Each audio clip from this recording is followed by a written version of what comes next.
เจ้าสบายดีตอนเช้านะช่วงฟรีไทม์ไหมนะรอถ้าฝนเช้าแล้วจะไปเวียกสันก็เลยเซ็งๆกันเลยจับกีตาร์มาลิ้นจักกรจักเพลงนะก็ให้เพื่อนๆได้ฟังนะโอเคฟังกันได้เลย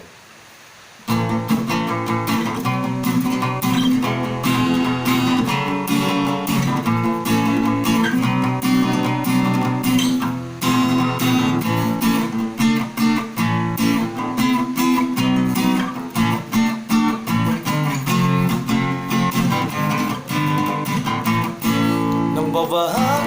ฮักอ้ายจริงบอกทอดที่มีแต่สองเฮาสุดท้ายน้องจะมีเขาเป็นหน้าของเจ้าแม้เพื่อนเอาเองน้องอย่าตัวกันเลยน้องทำอ้ายนี้คิดตัวนั้นมันบ่ดีออกกันที่เพื่อนก็แซนกันแล้วก็ขอจบกันเรื่องมันเพียงขี้แมว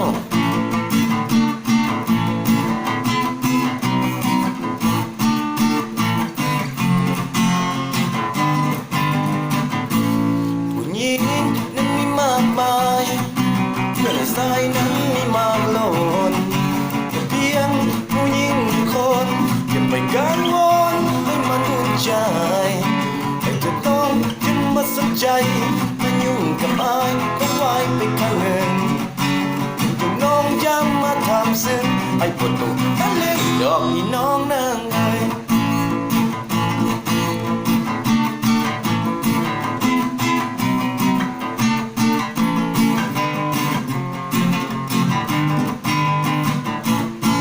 วันแล้วก็ขอจบกันเรื่องมันที่แมว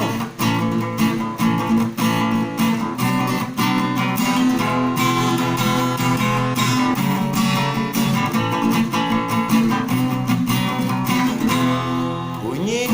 นั้นมีมากมายแต่สายนั้นมีมากล้น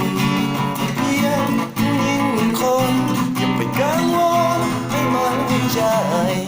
แต่เธอน้องจึงมาสนใจ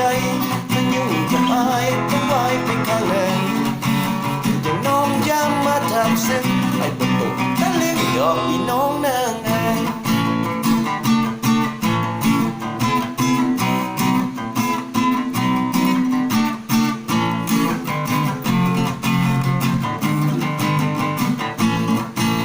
แล้วก็ขอจบกั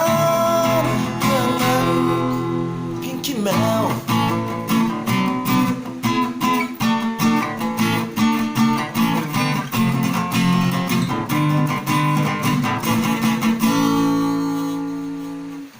จบในเรื่องขี้แมวเป็นว่า